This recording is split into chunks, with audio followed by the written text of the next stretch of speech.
আমি একটা private limited কোম্পানির ম্যানেজার। আমি একটা প্রশ্ন করতে চাই।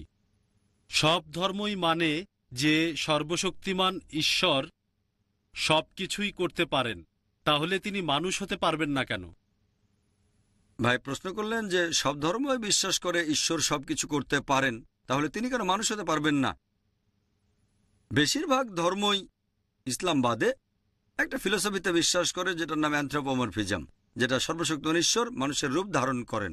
তারা এরকম মতবাদে বিশ্বাস করেন যে মহান ঈশ্বর তিনি এত পবিত্র যে মানুষের সীমাবদ্ধতা সম্পর্কে জানেন না, ব্যথা পেলে মানুষের কেমন লাগে, সমস্যা পেলে কেমন লাগে তিনি জানেন না, ইত্যাদি সমস্যা। সেজন্য সর্বশক্তিমান ঈশ্বর পৃথিবীতে নেমে আসেন মানুষের রূপ নিয়ে, যাতে মানুষের জন্য আইন বানাতে পারেন। হঠাৎ করে শুনলে মনে হবে যুক্তিটা তো বেশ ভালোই। তবে আমি তাদেরকে বলি যে ধরেন আমি একটা ভিসিআর তৈরি করলাম, আমাকে কি ভিসিআর হতে হবে এটা জানতে যে ভিসিআর এর জন্য কোনটা ভালো কোনটা খারাপ? আমি তৈরি করেছি, আমাকে ভিসিআর হতে হবে না। আমি লিখবো ইনস্ট্রাকশন ম্যানুয়াল। যদি ভিসিআরটা চালাতে চান video cassette recorder, video cassette রেখে প্লে বাটনে চাপ দেন। যদি ফাস্ট ফরওয়ার্ড চালাতে চান এফএফ বাটনে চাপ দেন। বন্ধ করতে চাইলে স্টপ বাটনে চাপ দেন। উপর থেকে ফেলবেন না, নষ্ট হয়ে যাবে। পানিতে ফেলবেন না, তাহলে নষ্ট হয়ে যাবে। আমি লিখবো ইনস্ট্রাকশন ম্যানুয়াল। একইভাবে সর্বশক্তিমান ঈশ্বর, যেহেতু তিনি মানুষের সৃষ্টিকর্তা, সেজন্য তাকে মানুষ হতে হবে না এটা জানতে যে মানুষের জন্য কোনটা ভালো কোনটা খারাপ। তিনি কি করবেন? একজন মানুষকে মনোনীত করবেন আর আসমানি কিতাব পাঠাবেন। মানুষের জন্য সর্বশেষ ও চূড়ান্ত আসমানি কিতাব পবিত্র কোরআন, আদেশ আর নিষেধ। যদি তর্কের খাতিরে আপনার কথাটা মেনেও নেই যে সর্বশক্তিমান ঈশ্বর সবকিছু করতে পারেন, তাহলে কেন মানুষ হতে পারবেন না? যদি তর্কের খাতিরে আপনার কথাটা মেনে নেই সর্বশক্তিমান ঈশ্বর সবকিছু করতে পারেন, তাহলে তিনি মানুষও হতে পারেন। যদি ঈশ্বর মানুষের রূপ নেন, তিনি আর ঈশ্বর থাকবেন না, কারণ ঈশ্বর আর মানুষের বৈশিষ্ট্য পুরোপুরি আলাদা। সর্বশক্তিমান ঈশ্বর তিনি হচ্ছেন অমর, অন্যদিকে মানুষ মরণশীল। এমন কাউকে পাবেন না যে একই সাথে অমর আর মরণশীল।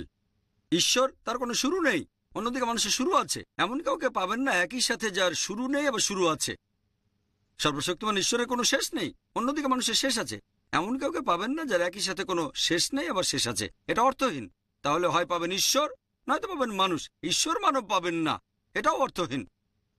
মানুষরা আমাদের খাওয়ার প্রয়োজন হয়, সর্বশক্তিমান ঈশ্বরের খাওয়ার প্রয়োজন হয় না। আল্লাহ পবিত্র কোরআনে বলেছেন সূরা আনাম অধ্যায় 6 আয়াত 14, আল্লাহ তাআলা সবাইকে খাবার দান করেন, কিন্তু তার খাওয়ার প্রয়োজন হয় না।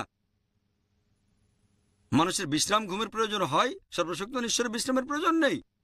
যদি আমি তর্কের খাতিরে আপনার কথাটা মেনে নিই যে সর্বশক্তিমান ঈশ্বর সবকিছু করতে পারেন, তাহলে সেই যুক্তিতে সর্বশক্তিমান ঈশ্বর মিথ্যাও বলতে পারেন। কিন্তু মিথ্যে বলা তো ঈশ্বরের কাজ না। যখনই মিথ্যে বলবেন তিনি আর ঈশ্বর থাকবেন না। যদি আপনার কথা মেনে নিয়ে ঈশ্বর সবকিছু করতে পারেন, তাহলে ঈশ্বর তিনি অবিচারও করতে পারেন। তবে যখনই ঈশ্বর অবিচার করবেন তিনি আর ঈশ্বর থাকবেন না। আল্লাহ পবিত্র কোরআনে বলেছেন সূরা নিসা অধ্যায় নম্বর 4 আয়াত 40, আল্লাহ কারো সাথে অনুপরিমাণও জুলুম করেন না।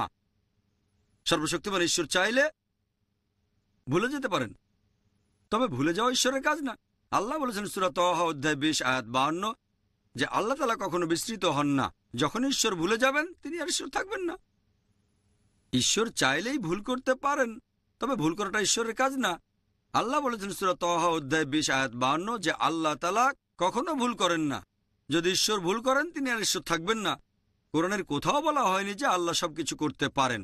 আল্লাহ পবিত্র কোরআনে বলেছেন সূরা ফাতির অধ্যায় 35 আয়াত 1 যে ইন্নাল্লাহা আলা কুল্লি শাইইন কাদির, নিশ্চয়ই আল্লাহ সবকিছুর উপরে কর্তৃত্বময়। এই কথাটা অনেক জায়গায় আছে। সূরা বাকারা অধ্যায় 2 আয়াত 106, সূরা বাকারা অধ্যায় 2 আয়াত 109, সূরা বাকারা অধ্যায় 2 আয়াত 284, সূরা আলে ইমরান অধ্যায় 3 আয়াত 29, সূরা নাহল অধ্যায় 16 আয়াত 77, সূরা ফাতির অধ্যায় 35 আয়াত 1 আল্লাহ বলেছেন ইন্নাল্লাহা আলা কুল্লি শাইইন কাদির, নিশ্চয়ই আল্লাহ সবকিছুর উপর কর্তৃত্বময়। আল্লাহ বলেছেন সূরা বুরুজ অধ্যায় 85 আয়াত 16 যে আল্লাহ তিনি যা ইচ্ছা তাই করতে পারেন, তিনি যা ইচ্ছা করেন তাই করতে পারেন। তবে আল্লাহ সুবহানাহু ওয়া তাআলা কখনো মিথ্যে বলতে চাইবেন না, কখনো ভুল করতে চাইবেন না, তিনি কখনো মানুষের রূপ ধারণ করতে চাইবেন না। তিনি শুধু সেগুলোই করতে চাইবেন যেগুলো আল্লাহর কাজ। আশা করি উত্তরটা পেয়ে। হ্যাঁ বোন।